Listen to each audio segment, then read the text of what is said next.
Es imposible ser paraguayo sin una definición de propósito. ¿Cuál es nuestro designio colectivo? Es imposible ser paraguayo y no hacerse la pregunta ¿cómo no hemos desaparecido en la guerra contra la Triple Alianza? La pregunta es la siguiente: ¿muero por mi patria o muero con mi patria? La reconquista del Chaco ha sido un pacto político-social, militar, económico y financiero de todos los paraguayos. Hemos combatido a dictadores. Tenemos un premio Cervantes hablando una lengua indígena. Conquistamos trofeos deportivos alrededor del mundo. Nuestra imaginación cinematográfica ha ganado premios internacionales. Y hasta hemos podido extraer música de basura reciclada. De todas estas realizaciones nos hemos enorgullecido. Nuestra historia y nuestros valores todavía están con nosotros. Un futuro grandioso acaba de nacer y vos podés ser parte de esta historia.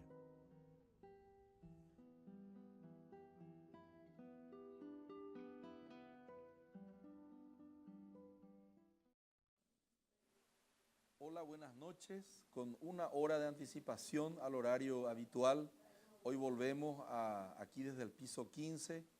Vemos una tormenta que se avecina. Entonces, antes de que la tormenta caiga sobre Asunción, nosotros nos adelantamos a ella y hoy comenzamos nuestro programa número 18 de esta serie de programas llamado Es imposible ser paraguayo, un programa del Club de Ideas, un centro de debates y difusión del conocimiento. Es imposible ser paraguayo y no tener una opinión sobre los grandes temas nacionales. Ese es el propósito de nuestro programa. Y en el día de hoy nosotros contamos con dos invitados. Uno ya está presente aquí a mi lado, Amílcar Ferreira, y el otro economista está por llegar. Y antes de comenzar la charla sobre el gran tema que tenemos hoy, porque este es un programa de grandes temas importantes, tocados por gente importante, para un público también importante, interesado sobre temas importantes. El día de hoy, un tema trascendental que es la calidad del gasto y la cantidad y la calidad también de nuestro sistema tributario en Paraguay. Un país subdesarrollado de apenas 30.000 millones de dólares de Producto Interno Bruto con una bajísima presión tributaria. Y es de eso sobre lo cual hoy vamos a conversar. Pero antes quiero dar la bienvenida a Leandro Villalba, un joven estudiante de Sociología, ya abogado, que ha ganado un premio. El premio consiste en una cena para 2 personas en el restaurante No Me Olvides. Él salió premiado por haber respondido. Vamos a ver si se ve acá el premio. Este es un vale para 2 personas, canjeable en el restaurante No Me Olvides, en Sousa, esquina Cruz del Chaco, a 50 metros del Club de Ideas. Y lo que premiamos hoy en Leandro es su agilidad mental y su suerte, su conocimiento, más que suerte. Su seguimiento al programa. Su seguimiento al programa, porque él ha venido siguiendo el programa religiosamente, él es abogado. Sí, y bueno, quiero que nos cuente un poco ¿cuál fue la pregunta que respondiste correctamente? Sí, buenas noches para la audiencia de 5 días, buenas noches Víctor, Amílcar. Eduardo hoy no está. Eduardo lastimosamente no está, le mandamos un saludo, sí. Pero a instancia de lo que él fue compartiendo y de lo que fui leyendo a lo largo de este tiempo, Eduardo? Al respecto de quién falleció en la cárcel a finales del siglo XIX, un joven político, Facundo Machaín, tenía 25 años, una sensible pérdida para la política paraguaya. ¿Y quién le asesinó? Eso no recuerdo, pero sí recuerdo que fue en la cárcel y que fue muy sentida su pérdida. Creo que fue una turba de presos que cuando él fue a la cárcel, creo que... Sí, exactamente. Algo así. En medio de los conflictos políticos. En medio de los conflictos. Nakayama es el, vamos a decir, el bloque donde vos ganaste. Y bueno, Leandro, ¿con quién te vas a ir a cenar? Con mi hermosa novia Erika Villalba, a quien le mando un saludos. Sí, estamos muy contentos por eso. Bueno, te agradecemos entonces. Gracias. Y nosotros, ¿vamos a ir a un corte o ya entra el invitado? Vamos a ir a un corte, Yo también pero quiero- brevísimo el corte. ¿Querés hacer Yo un también quiero comentario? hacer un comentario, Dale, aparte de agradecer comentá. Bien, al respecto del tema que van a tocar hoy con mucha más profundidad los invitados, yo quisiera decir que efectivamente creo que es un tema trascendental para el futuro de nuestro país. Un solo dato, el Ministerio de Agricultura y Ganadería tiene 96.000 millones de guaraníes para dar en transferencias a organizaciones no gubernamentales. Parte de eso es porque tenemos una visión clientelista de la política, porque tenemos una visión estatista y porque tenemos una visión que trata de tener un mecenazgo en el Estado. Creo que tenemos que apuntar a una reforma tributaria profunda que potencie las ventajas cuantitativas y cualitativas que tenemos como país para aprovechar esa baja presión tributaria que se mencionaba antes, y para eso necesitamos no reformas parciales ni aumentar los impuestos, sino tratar de reducir los impuestos y avanzar hacia un proyecto de país distinto, más liberal y mucho más competitivo.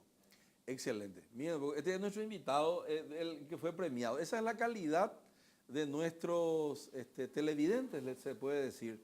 Jóvenes que realmente con pienso, como se dice vulgarmente, que tienen una inquietud y impulsados por esa inquietud siguen este programa. Bueno, esa opinión vamos a considerar. Algún día vamos a desgravar todos estos programas. Ahí está vamos a desgravar nuestros programas y vamos a convertir en papers que serán hechos llegar, dichos papers, a los decisores, a los que hacen las políticas públicas. Vamos a un corte antes de que se caiga todo el tiempo. Volvemos rapidito ya con Amílcar y con el otro invitado. Muchísimas gracias.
Con nosotros estamos acá ya con Enrique Gauto, economista, y Amílcar Ferreira. Bueno, Enrique es de... los tres ya somos amigos de hace mucho tiempo, solemos conversar sobre los temas que hoy vamos a conversar en público delante de ustedes. Y un tema apasionante. Enrique trabaja en Decidamos, ¿verdad, Enrique? Así es. Bueno, buenas noches, Enrique. Buenas noches, Amílcar. ¿Vamos a hacer un ping-ponero o ya? Sí, buenas noches, Víctor. Un placer estar invitado acá en tu programa. Un cordial saludo también a la teleaudiencia. Y bueno, Enrique, un gusto compartir con este grupo de lujo, diría. Gracias, muy amable. Hoy no está con nosotros nuestro compañero habitual, Eduardo Nakayama, el historiador y comentarista que siempre nos acompaña, porque hoy está él organizando un encuentro internacional sobre los 150 años de la guerra de la Triple Alianza, que comienza el jueves. Me pidió que hagamos propaganda de su actividad. Hay que recordar que Eduardo es un historiador, ¿verdad? Probablemente uno de los mejores historiadores que tenemos en Paraguay. En Paraguay. Nuestro tema es un tema también un poco ya una larga historia, repetitivo. A cada año se hace el presupuesto nacional y el presupuesto nacional es una especie de como dice Nietzsche, el eterno retorno. A cada año vemos cuánto vamos a recaudar, cuánto vamos a gastar y cómo vamos a gastar. Y la pregunta que hago, voy a hacerle primero aquí a Amílcar, estábamos hablando antes de que llegara Enrique, que se demoró por el tiempo. ¿Cuánto es la presión tributaria en Paraguay, Amílcar, cuánto debería ser y por qué es importante que la presión tributaria en Paraguay sufra algún grado de transformación. ¿Qué es la presión también? La presión tributaria es la cantidad total de impuestos que se recaudan con respecto al tamaño de la economía, que se mide con el Producto Interno Bruto. Anda ya por el 9,5% aproximadamente. Y más que decir cuál es la presión tributaria ideal, lo que tenemos que definir más bien es qué tipo de país queremos, ¿verdad? Qué calidad de servicios de salud queremos, qué tipo de infraestructura o qué calidad o desarrollo de infraestructura queremos. Y a partir de esa definición podemos ver cuál es la presión tributaria que le corresponde. Creo que primero deberíamos pensar en esos términos, ¿verdad? Definir un propósito. Definir qué modelo de país, qué tipo de país, con qué calidad de infraestructura, con qué calidad de servicios de salud, con qué nivel de cobertura queremos. Y bueno, ahí podemos ver cuál es el nivel de presión tributaria que le corresponde a ese país. En valores que absolutos, deseamos. ¿cuánto recaudamos? En impuestos aproximadamente 3.500 millones de dólares. No llega ni a 4.000. Sí, Paraguay tiene una característica importante que además de los ingresos tributarios, que son los ingresos que provienen, digamos, de la recaudación de impuestos, también tiene ingresos no tributarios, aproximadamente un 25% del total de lo que recibe el fisco son ingresos no tributarios, principalmente royalties, compensaciones que vienen de las hidroeléctricas. O sea, 3.500 millones de dólares. Sí, así es. Sobre 30 y pico mil millones de dólares de PIB. Así es. Y eso da 9,5. Sí, aproximadamente. Ni siquiera dos dígitos. Exacto. En valores relativos. Así es. ¿Cuánto es en América Latina? Bueno, ¿Cuánto es en Argentina? En Argentina, bueno, Brasil y Argentina tienen presiones tributarias, diría, en el extremo contrario, de las más altas de la región, en el orden del 32% en Argentina, 33% en Brasil. Son países más bien, como te decía, en el otro extremo, países con presión tributaria alta. Pero también eso tiene sus ventajas y sus desventajas, ¿verdad? Por un lado, creo que los niveles de desarrollo de infraestructura, servicios de salud en estos países están más avanzados, pero a la vez también tienen niveles de endeudamiento, por ejemplo, muy altos. Han tenido, digamos, una política fiscal menos prudente, menos rigurosa que la nuestra, y bueno, también eso tiene, como decía, sus desventajas, ¿no? Enrique, a mí me han dicho que un indicador que mide la calidad y la cantidad, la calidad de algún contrato social en un país como vos también Decidamos, que es una organización que estimula la participación ciudadana, el contrato social en Paraguay yo diría que está roto, con 9% de presión tributaria. Yo creo que los paraguayos estamos demostrando que no queremos vivir colectivamente. ¿Cuál es tu opinión al respecto? Hay que hacer un trabajo muy de largo aliento aún sobre la importancia de los impuestos en un país. Y realmente el trabajo en ese sentido que tratamos de hacer desde Decidamos y en conjunto con otras organizaciones es tratar de sacarle la carga negativa a los impuestos, en el sentido de mirarlos positivamente como un instrumento para el desarrollo de un país, como un instrumento para construir una mejor sociedad, una justicia social. Y eso, digamos, y en ese sentido los impuestos son una de las tantas herramientas que los ciudadanos y las ciudadanas tendríamos que utilizar, sin dejar, por supuesto, de demandar al Estado resultados de ese aporte. Y en ese sentido hay un trabajo pedagógico y de concientización que es necesario seguir haciendo, porque necesitamos realmente que en ese sentido tengamos una mayor recaudación tributaria, pero una cuestión que también enfatizamos siempre es bajo principios de equidad. Y eso está de la mano de la Constitución Nacional, cuando en el artículo 181 nos habla de que el diseño de los impuestos debe asentarse sobre principios que tengan que ver con la capacidad contributiva de los habitantes y con las condiciones generales del desarrollo del país. En este momento, digamos, y quería aportar algo a lo que estaba diciendo Amílcar en este ping-pong que vamos a ir teniendo. Sí. Este hecho de que hoy actualmente no lleguemos a un 10% de presión tributaria, estamos exactamente en un 9,9%, de acuerdo a la última. Porque lo que tuvimos este año fue una actualización del cálculo del Producto Interno Bruto. Nosotros teníamos un 13,1% de presión tributaria. Encima del 11%. Con la actualización cayó al 9,9%. ¿Verdad? Esto es importante también hacer, y ya que también este programa, Víctor, tiene un rol pedagógico. Ese es el objetivo. Es ilustrar que ese 9,9 es sin considerar las contribuciones a la seguridad social, que es, porque si tenemos que medir, digamos, la presión tributaria, al menos se puede medir de dos maneras, incluyendo las contribuciones a la seguridad social o sin incluirlas. En ¿Y el si caso de ¿y si lo incluyéramos? y sería 3-4 puntos porcentuales más, o sea, estaríamos en el 13% ahí. Pero la medición oficial que hace el Ministerio de Hacienda es sin las contribuciones de la Seguridad Social, y ahí, digamos, la distancia que tenemos de la región, digamos, es bastante considerable. Con este 9,9 estamos a un camino en el cual tendríamos que duplicar la presión tributaria para alcanzar el promedio de América Latina. Ya. Entonces, el camino es bastante largo y el trabajo que hay que hacer para darle un sentido positivo a los impuestos, en el sentido de que es un aporte, mirarlo desde un aporte y no desde la obligación de contribuir. Perfecto. Ahora, yo le quiero hacer una pregunta a Amílcar y ahí comentás lo que me estabas queriendo decir. Volviendo a los ingresos, los impuestos en Paraguay son tremendamente regresivos, porque el 70% son indirectos, estaba hablando de equidad, Enrique, y el 30% nomás son directos. Es una especie de Robin Hood, suelo decir yo, inverso.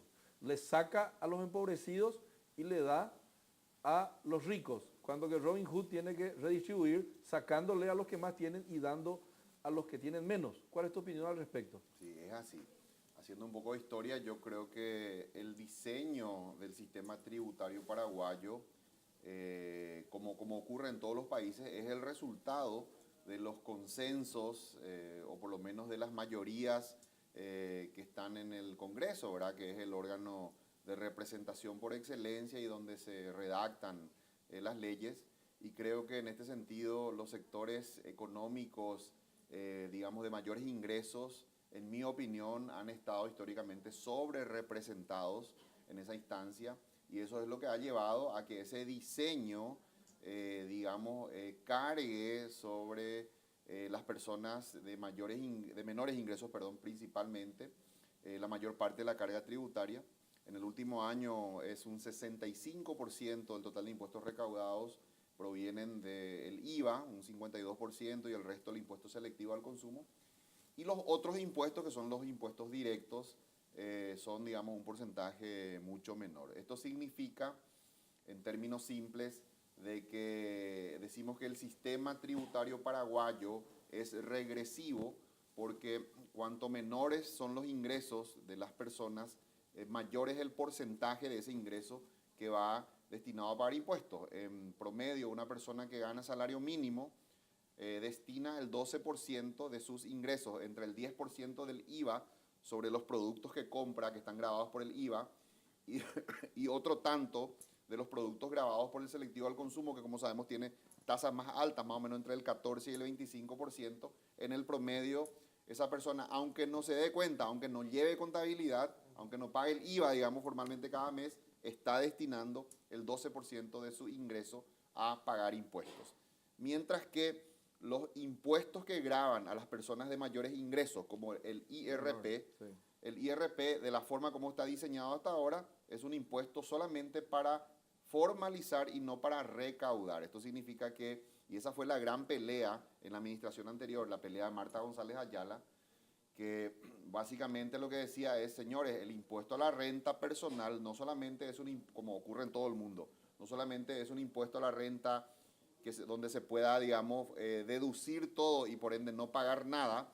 Debería ser un impuesto a la renta, como es en todo el mundo, el impuesto a la renta personal, donde además de formalizar también permite recaudar, ¿verdad? Hay ingresos, hay gastos deducibles, ahí no deberían entrar las inversiones y sobre ese diferencial pagar el 10%. Nosotros hicimos un impuesto a la renta personal a la paraguaya con una característica muy peculiar, ¿verdad? De que decimos no solamente es para formalizar, no para recaudar, se tiene que poder deducir todo. Al ir por esa vía, entonces en realidad tenemos un impuesto a la renta personal que al final no se paga, o sea, que permite que las personas de altos ingresos, que son las que en teoría deberían pagar más, no paguen. Otros impuestos, como el impuesto inmobiliario, que también es un impuesto, digamos, que grava las grandes extensiones de tierra, digamos que en cierta manera podemos también de alguna manera vincularlo a las personas de altos ingresos. Ese impuesto es absolutamente irrisorio, estamos hablando de niveles de 3.000 guaraníes por hectárea por año, ese tipo de valores.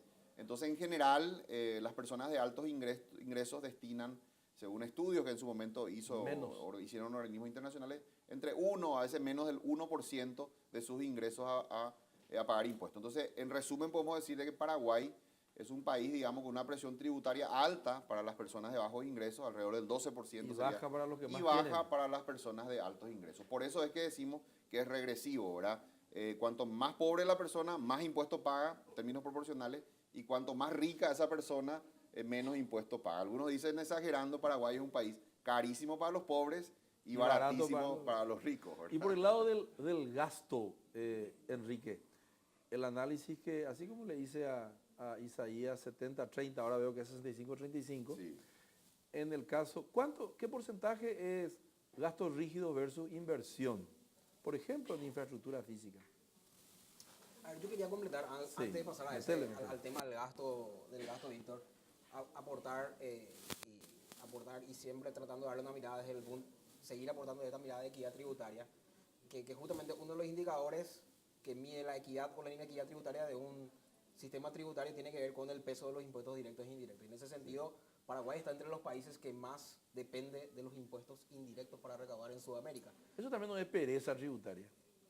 Porque los directos A ver. tenés que laburar más para cobrar. No, claro, los Digo, directos, Y de diseño también, ¿verdad? Y de diseño. Vamos a Sí. desarrollar más eso. Podemos después. desarrollar. los directos son más difíciles Trabajosos, de recaudar. sí. Los indirectos es más sencillo, digamos. Entonces, en ese sentido también hay un desafío mayor para la administración tributaria en cuanto al control en la recaudación de los impuestos directos. Y en el tema del IRP, quería aportar un dato también interesante que justamente fue publicado entre finales del 2016 y comienzos del 2017.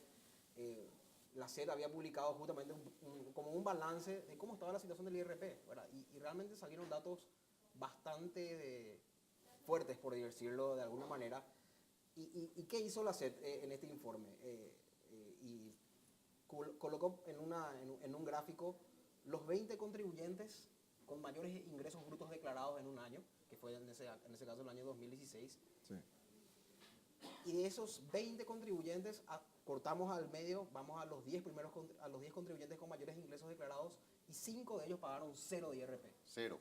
En la línea de lo que dice Amílcar. ¿Por qué? Porque la legislación sobre el IRP tiene dos problemas en cuanto a la deducibilidad. Uno, la variedad de cosas que uno puede meter para Inmensa. deducir en términos de gastos e inversiones es muy elevada, por un lado. Y por otro lado, que te permite deducir hasta el 100% de los ingresos brutos. Ya. Entonces, por ejemplo, un contribuyente que declaró 50.000 millones de ingresos brutos, también declaró gastos deducibles por 50.000 millones.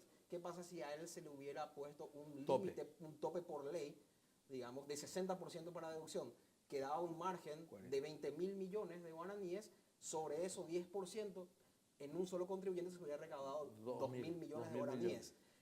Eso es para, de alguna manera, dimensionar el impacto que tiene la legislación tributaria del IRP. Y uno se pregunta, ¿se deduce? Hay muchos contribuyentes que hacen ese empate entre gastos e inversión, entre ingresos y egresos. Según esa estadística de la SED, sí, el 50% empata sus ingresos con sus gastos. Por lo tanto, realmente el IRP tiene hoy en día en la torta de recaudación tributaria una participación muy exigua. Poco. Acá estoy viendo, 1% en el 2017, año completo, 1% del total de impuestos recaudados. IRP. IRP. E inclusive le leí al joven Fabián, nuestro nuevo viceministro, Sí.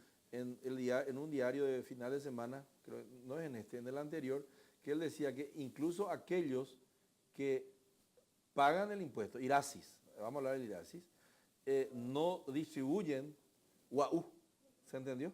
Muchos de los Y más... tienen en caja esa plata UAU para no pagar ese otro 5% creo que es por distribuir utilidades. Entonces dice, defraudan al fisco, además en eso, y le dio con un baldazo a los productores agropecuarios que dicen que defraudan también al fisco haciendo cosas como eso que acabas de decir. Deducen casi todo. Algo de eso dijo. Te quiero comentar un estudio que decíamos había encargado en su momento a 2 economistas. Estoy hablando de un estudio que fue publicado hace 3 años atrás.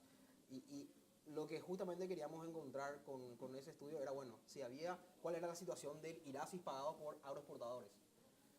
Y justamente estos economistas que hicieron el estudio para decíamos encontraron que la diferencia entre lo que pagaron y lo que deberían haber pagado en un año fue de cerca de 40 millones de dólares. ¿Cómo hallaron ese gap? Por prácticas de elusión tributaria, Elusión. que tiene que ver con lo que se denomina la manipulación de precios de transferencia, Sí, sí, que sí. tiene que ver con alterar artificialmente los precios entre empresas vinculadas entre sí para disminuir el pago de impuestos. Ya, eso es lo que le llama defraudan al fisco, digo. Son, digamos, prácticas de, Legales, que llaman pero no- legales, ¿verdad? Pero de ingeniería tributaria, donde, por ejemplo, si un producto va a ser exportado a un destino final, a un precio que generaría una renta, digamos, importante en el mercado donde se produjo ese producto, lo que hacen es exportan a destinos intermedios, por ejemplo, Zona Franca la de zona Uruguay. franca de Uruguay, que Zona vos América, con conocimos. Zona América, conoces muy bien, Conocemos. ¿verdad? Paraísos bien. fiscales. ¿Verdad? También. Con un precio Ahí bajo, ya está el banco. con un precio bajo, generalmente hay una misma filial de su propia empresa. Sí, sí. Vamos a suponer que un producto, la producción de un producto fue de 80 y el precio de venta en el mercado internacional, el precio real en el destino final sería 100, vamos a suponer.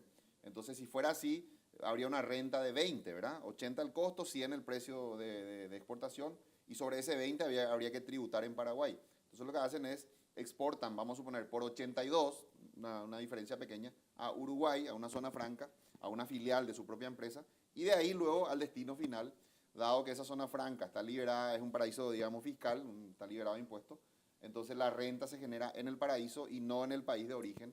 Esas son, digamos, las formas, se le denomina precios de transferencia, Exactamente. la manipulación de precios de transferencia para evitar, pero eso de alguna manera ya está regulado también, ¿verdad? Entonces hay, digamos, una mayor protección para que ese tipo de cosas no ocurran. Pero históricamente estos sectores de mayores ingresos han tenido, digamos, te hablaba de la sobrerepresentación, el hecho de que es bastante sui generis ese modelo de impuesto a la renta personal donde todo es deducible y que para que finalmente sea solamente formalizador y no recaudador. Eso en ninguna parte del mundo, en todos los países del mundo, el IRP es un impuesto recaudador, es un impuesto directo que justamente grava principalmente a las personas de mayores ingresos, que son las que tienen, digamos, un mayor gap entre lo que ingresan, entre el ingreso que tienen y los gastos, ¿no? Por un lado. Por otro lado, también el IVA agropecuario, que tiene una tasa diferente, ¿verdad? Tiene una Menor. tasa del 5% versus el 10% que grava a todos los demás productos. Ese diseño, en mi opinión, es simplemente para que el agronegocio, los productores, al final no paguen nada de IVA en términos netos, porque por un lado tienen un IVA del 10% sobre sus compras, que vamos a suponer que el producto se vende en 100. Para producir ese producto se incurrieron en gastos por 50, números redondos. Tienen Sobre crédito, ese 50 10%. se paga 10% de IVA, ¿verdad? Pero luego al vender el producto, el IVA agropecuario graba en un 5 para Sale que al final empate. sale empate. Entonces vos, yo o Enrique, que cada mes, digamos, tenemos De 10%, 10 contra 10. 10 contra 10 de ambos lados, siempre a fin de mes nos sale un neto a pagar, Hay que gatillar. tenemos que hacer un cheque y tenemos que pagarle al fisco. Sin embargo, en el caso del IVA agropecuario, por diseño, está diseñado para que siempre, o la mayoría de las veces, el neto salga cero y al final no se pague. Y bueno, encima de eso otra vez hay una devolución, ¿verdad? A las agroexportadoras que, bueno, que permite otra vez que ese IVA, que encima que ya no se pagó, después otra vez Se devuelva. ¿verdad? ¿Qué ibas a decirnos? Dos cuestiones, Víctor, para Contanos. cerrar este tema. No, metele. Porque seguramente para algunas personas que están mirando, el término elusión sonará extraño. Y es explicarlo. interesante conceptualizarlo un poco más. La elusión es, digamos, es un acto de buscar disminuir el pago de impuestos o no pagar impuestos, pero aprovechándose de las debilidades del marco legal.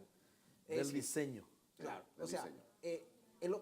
tiene el mismo objetivo que la evasión, solamente que la evasión es directamente una violación de la ley. La ilusión es aprovecharse de las debilidades, de las lagunas, de las ambigüedades, de las contradicciones. Sí.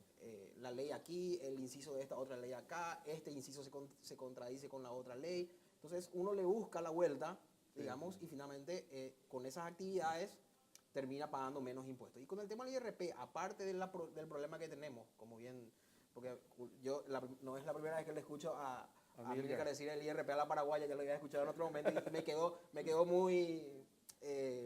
muy clara la idea, porque justamente en la mayoría de los países las limitaciones a las deducibilidades son la norma, ¿verdad? En el caso paraguayo tenemos una admisión. Y hay algunos de que ni se deducibilidades inscriben en el tremendas. IRP. ¿Conoces? Y el otro tema del IRP es, si nosotros comparamos, pues siempre es interesante en este sentido ver también cómo estamos con relación al espectro internacional. Sí. la tasa máxima de IRP de Paraguay, que es 10%, es la tasa máxima más baja de Sudamérica. Ese es el La- piso La para tasa, muchos la otros. tasa, el promedio de tasa máxima en Sudamérica está en el orden del 28%, nosotros tenemos 10%. Y la otra cuestión es que también tenemos un IRP con muy pocas escalas de tasas. Sí, Nosotros tenemos solamente 2 tasas. sí. Varios países de Sudamérica tienen 4, 5, 6 tasas. Sí, sí, sí. Ahí le quiero hacer un comentario, si me permitís, Sí. Enrique. Dale. A mí me tocó participar en su momento de discusiones que había convocado la Dirección de Tributación y el Ministerio de Hacienda también en la administración anterior. Y un poco el argumento para ese IRP a la paraguaya, el argumento, digamos, de muchos empresarios era que al diseñarlo de esa manera para que se pueda deducir casi todo y por ende no pagar nada, que ese era un incentivo para la formalización y para que no se evada y se paguen los impuestos. Pero yo ante eso quiero un poco exponer otro argumento. Dado que Paraguay tiene la tasa impositiva más baja de Sudamérica, en mi opinión, ese ya es el incentivo, digamos, más que suficiente para, digamos, vivir en un país con la tasa de impuestos más baja de toda Sudamérica. Me parece que ya es un incentivo suficiente para que la gente diga, bueno, es 10% nomás, pago mis impuestos. No hace falta sobre eso otra vez Que no pague. agregar la deducibilidad total Claro. para al final no pagar nada. Me parece ya exagerado el beneficio que se busca, ¿verdad? Ya, repito, Modelo creo usen y abusen. creo que tener la tasa baja, que en mi opinión está correcta. Ese ya es el incentivo. Yo creo que la tasa está bien, está correcta, en 10%, ¿verdad? Pero que se pague ese 10%. Ya creo que ese es un incentivo más que suficiente para que todo el mundo, todos los ciudadanos, paguemos nuestros impuestos. Claro. Cuando nosotros con Amilcar antes nos íbamos al Brasil a decir, te acordarás, a los inversores brasileños, vengan e inviertan en Paraguay. Y nos decían, nos vas a dar terreno, nos vas a dar esto, porque allá pues hacen eso.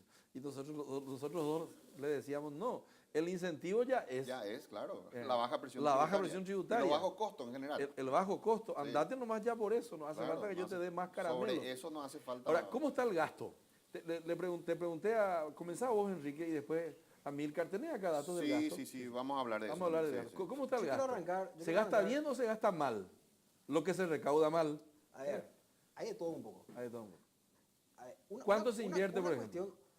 Mira, un análisis Importante. que nosotros hacemos bastante desde las iniciativas de Decidamos es cuánto es la inversión social pública.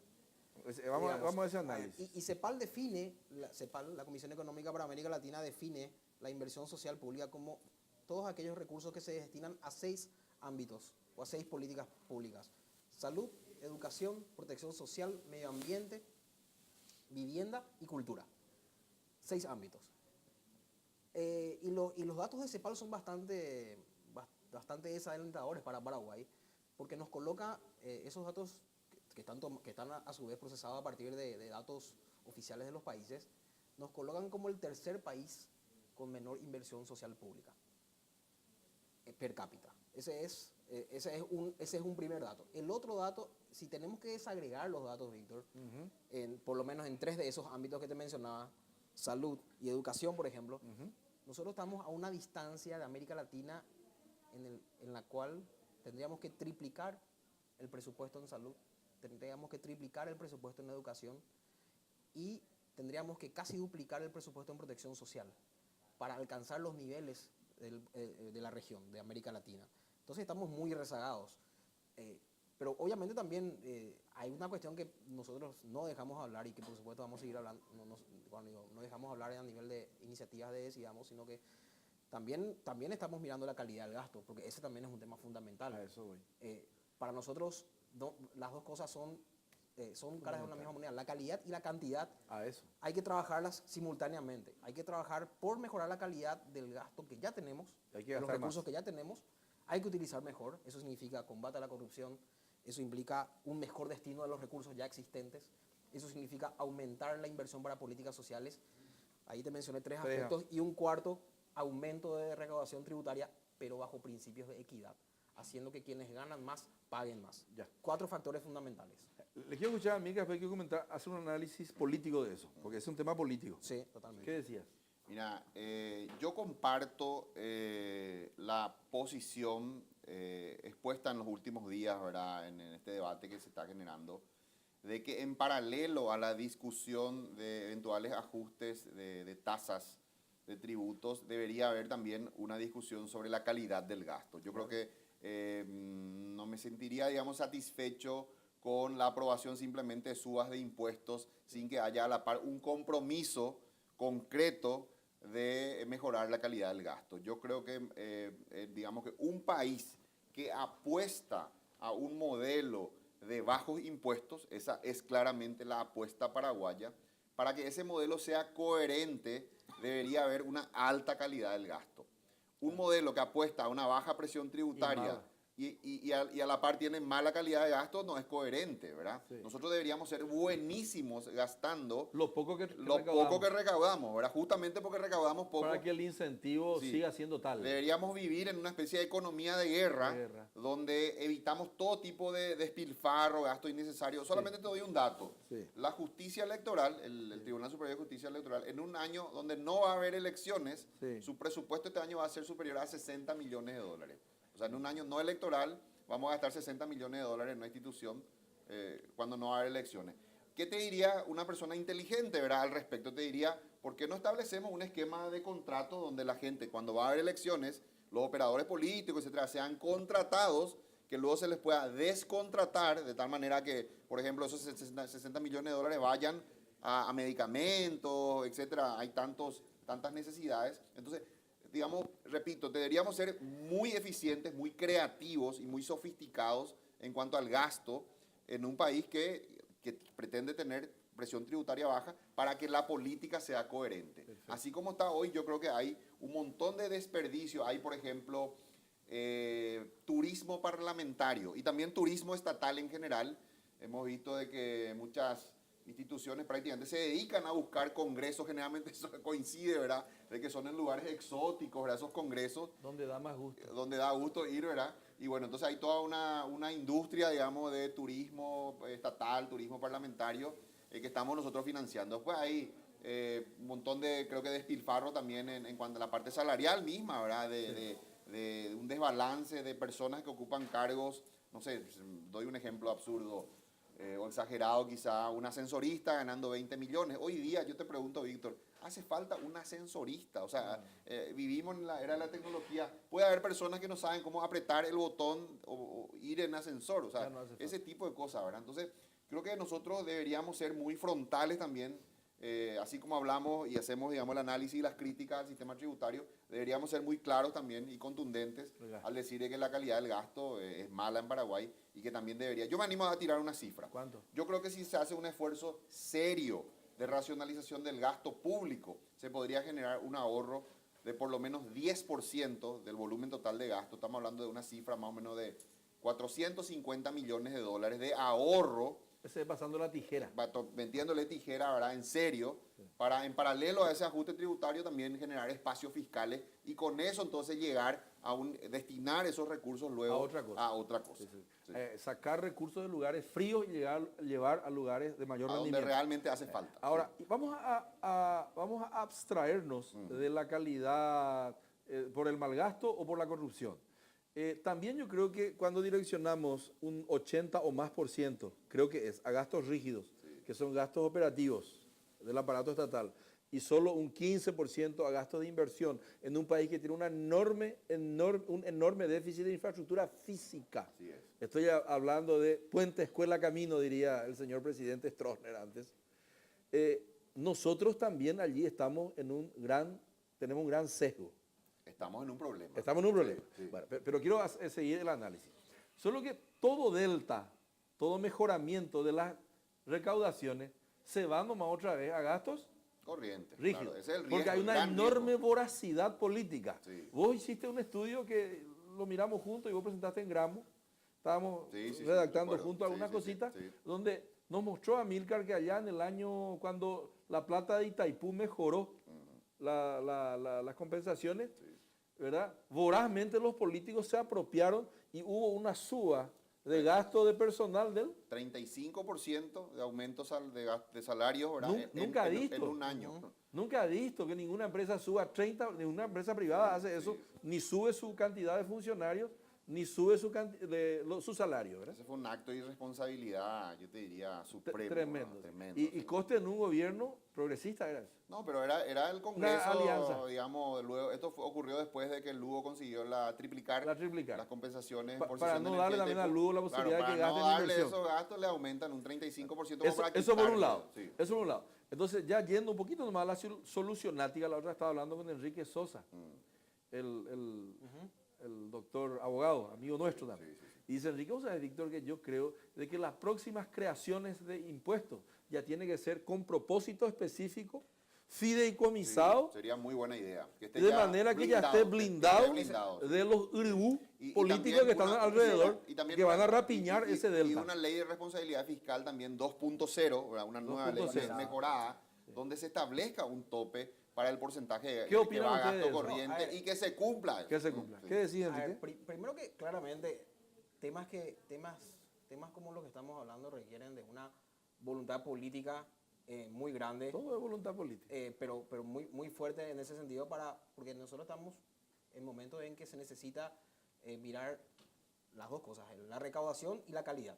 O sea, y para las dos cosas necesitamos una mirada muy fuerte de cuáles son las metas y cuáles son los pendientes que tenemos a nivel país en diversos sectores, en obras públicas, en salud las brechas son muy grandes aún, en educación también. Es decir, en materia de políticas sociales tuvimos crecimiento, pero un crecimiento lento, digamos. Podemos dar, Sí, tengo sí, unas sí. cuantas estadísticas en mente que podemos hablarlas en otro momento, pero Sí. ese crecimiento fue lento, pero las brechas son muy grandes aún. Y la otra cuestión, ese término que hablaron al final, el blindaje, Sí. ¿verdad? Que de hecho es una estrategia positiva en el sentido de que cuando se van a aprobar nuevas leyes destinadas a determinadas políticas sociales, digamos, ya se tiene que determinar, bueno, por un lado, bueno, cómo se van a financiar y que directamente los recursos, ¿verdad? Los recursos adicionales o los impuestos adicionales que se recauden se brinden para financiar esa ley específica o esa política específica. Y lo otro es también pensar en el sentido de decir, bueno, cuando pensamos en gastos rígidos, en gastos corrientes, también pensar que gastos rígidos y gastos corrientes son médicos. Sí, no, puede ser educación. ¿Verdad? Entonces también, y ahí, digamos, tenemos, por decir, a nosotros nos faltan, Víctor, 1.650 unidades de la familia, unidades de salud de la familia. USF. USF, nos faltan. Son aproximadamente 5 entre médicos, obstetras, enfermeras y, Un equipo de y 5. agentes comunitarios, son entre 5 a 8 personas aproximadamente por... Sí, Sí, sí, como mínimo eso 5 falta. personas por Eso unidad. falta. Imagínate 1.500 unidades por 5 profesionales. Estamos hablando de 7.500 personas que necesitamos. Entonces, también pensar en el sentido de que necesitamos que si el gasto rígido va a crecer, una prioridad Que crezca en eso. sea en donde hay un faltante... Y no en ascensoristas. un Exacto. faltante tremendo Con secretarias VIP. de Secretaria ahí. personal Eso para no quiero ni implementar hablar. políticas sociales. ¿Y qué me ibas a decir, Amílcar? Mira, yo creo que en una primera etapa, un eventual nuevo pacto tributario, yo también ahí Tiene que ser un contrato social. quiero coincidir, ¿verdad? Sí. De que digamos, un nuevo esquema tributario que implica aumento de tasas, etcétera, debería ser resultado de un gran diálogo, de una conversación donde participen todos los sectores y finalmente el resultado de un acuerdo. Me parece que en eso coincido, ¿verdad? Con los empresarios que proponen eso, ¿verdad? Pero creo que en una primera etapa nosotros vivimos ya en un país con impuestos muy bajos y creo que deberíamos aceptar todos que a ese nivel de tasas bajas se paguen realmente los impuestos, porque creo que un diagnóstico que hago es que en este momento en realidad hay sectores que a pesar de que esas tasas son bajas no pagan los impuestos. Claro. Uno es el IRP, que es lo que te mencionaba, el tema de la deducibilidad. Creo que esa discusión debe terminar. El IRP paraguayo tiene que ser igual al IRP que rige en todo el mundo. El IRAGRO no también. se pueden deducir las inversiones y hay que pagar, por un lado. Entonces, digamos, tenemos ya un impuesto bajo, paguemos el impuesto. Por otro lado, la generalización también de la tasa, en el caso hablo del IVA, creo que el IVA agropecuario y cualquier otro IVA que haga, todo el IVA de la economía tiene que ser 10%, no tiene que haber excepciones. Entonces, en una primera etapa, decir, no toquemos las tasas, no elevemos las tasas, pero normalicemos y paguemos realmente. Dejémonos de hacer lobby, de presionar, ¿verdad? Con ese tema de buscarle otra vez la vuelta para que, a pesar de que existe el impuesto, especialmente estos sectores de mayores ingresos, terminen no pagando, porque eso genera una injusticia tributaria, una inequidad. Eso que mencionaba Enrique, que decía, las 10 personas de mayores ingresos dentro del ranking de los primeros 20, los 10 pagaron cero. Porque pudieron deducir estamos hablando todo. de 10 hombres más ricos del Paraguay que en concepto de IRP, porque como dedujeron todo, terminaron pagando cero. Eso es impresentable aquí y en cualquier otro país. Claro, Entonces, claro. dejémonos de joder. Eso es Hagamos un ilusión. acuerdo que antes inclusive de tocar tasas, Sí. paguemos con las tasas actuales. Justamente para que no se Y toque. termino con esto. Yo creo Sí. que también en algunos sectores, más que un problema de tasa, de que la tasa sea inadecuada, hay un problema de incapacidad de recaudación. Creo que también hay que fortalecer El la aparato. autoridad tributaria. Yo creo que, por ejemplo, dada la importancia del sector agronegocios, dentro de la Secretaría de Tributación debería haber una dirección especializada. Siempre decimos, Víctor, Solemos todo el decir sector agronegocios entra en un Excel. En la un cantidad Excel, de productores, en la un Excel. cantidad de En un superficie cultivada, etcétera. demasiado fácil. Entonces es demasiado fácil. Debería haber una dirección especializada y que cobre bien el impuesto, ¿verdad? Entre otras medidas, también uniformando el 10%. Sí. Entonces, primero solucionar ese problema de evasión que hay. Y bueno, en una segunda etapa, después creo que podemos hablar de tasas. Tenemos 2 minutitos Sí. y quiero comentar un temita nomás y que me comenten brevemente. Y la evasión. ¿Qué pasa si nosotros cruzamos los ERPs, los sistemas, los software de Hacienda, ¿verdad? La SET, de IPS, Banco Central y aduana? Ahí los algoritmos te van a decir quién está evadiendo. Exacto. ¿Se puede hacer? Quizás sistema financiero también. Y sistema financiero, hay 5. Ahí tenés la ecuación. Banco completa, Central. Sí, le diste así en el. ¿Está bien? Vamos a el repetir. octavo. IPS, bueno, puede ser un tipo que mueva millones de dólares y tiene 2 empleados nomás. Ese está boleando, está mintiendo, ¿verdad? O un tipo que mueva millones de dólares y nunca gana plata. Hoy día, Imagínate, Víctor, solo 22% de la población ocupada tiene IPS. O sea, Sí, no, para, eso ya para es una darnos- masacre. para darnos, No quiero ni hablar de eso. una idea. Pero el tema de evasión, digamos, nosotros tenemos, o sea, si vamos al IVA, tenemos 30,9% de IVA, que son los últimos datos que existen al respecto. Pero sí, en el tema de evasión del impuesto a la renta empresarial, Víctor, hay un dato interesante. Sobre Paraguay no hay datos de evasión de impuestos a la renta empresarial, pero CEPAL, nuevamente refiriéndome a CEPAL, en base a datos de algunos otros países de Sudamérica, encontró que la evasión del impuesto a la renta empresarial siempre fue mayor a la evasión del IVA.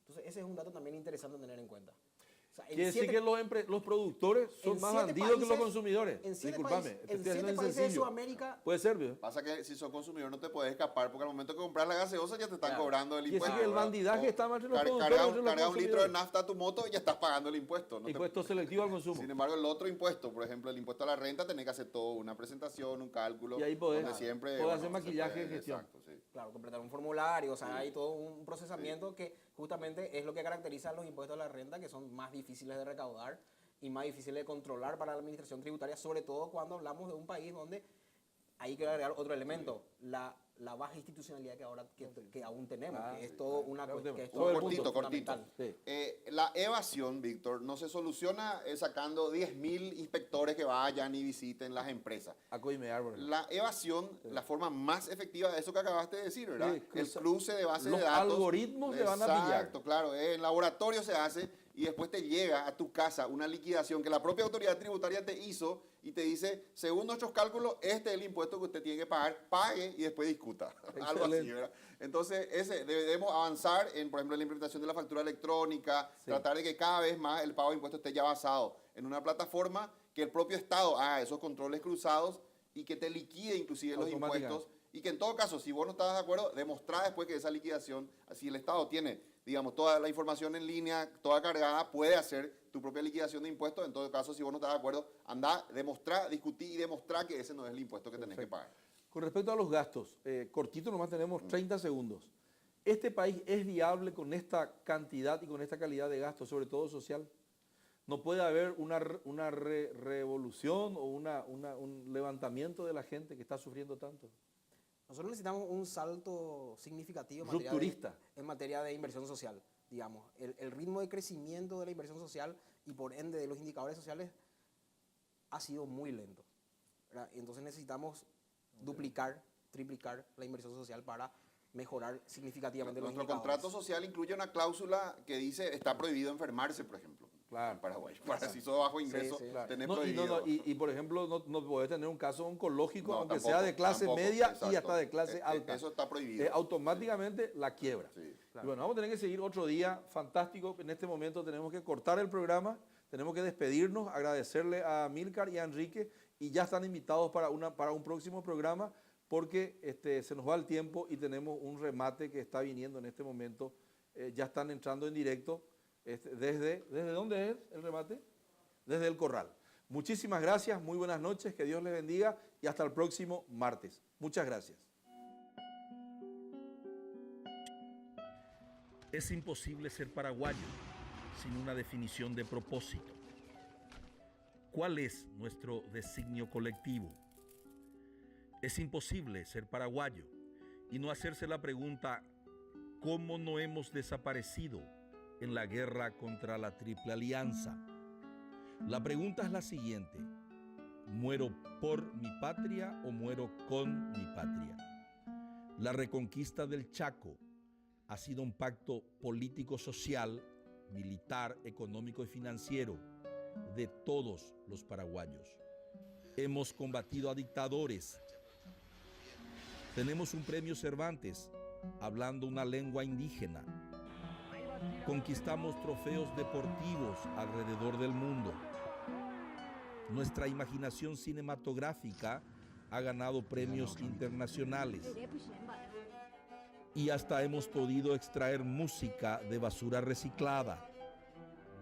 De todas estas realizaciones nos hemos enorgullecido. Nuestra historia y nuestros valores todavía están con nosotros.